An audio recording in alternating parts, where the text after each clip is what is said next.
How to spray bleach on the roof without climbing. Moss that grows on the roof of your house does not damage the shingles outright, but moss does trap water on the roof, providing a welcoming environment for molds and fungi. Moss must be either removed or killed to avoid eventual damage from these organisms. Moss is indiscriminate and grows on any type of roof: asphalt, shingles, wood, clay tiles or metal. Removing moss completely involves climbing to the roof and physically pulling it off the shingles, which can be dangerous, but killing it is as easy as spraying bleach. Things you'll need: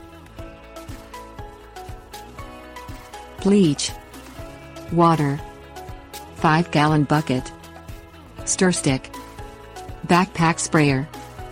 Mix 1 part bleach to 1 part water in a 5-gallon bucket. Stir the mixture with a stir stick.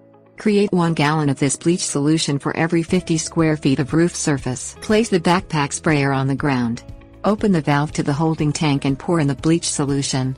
Put on the sprayer and turn the device on.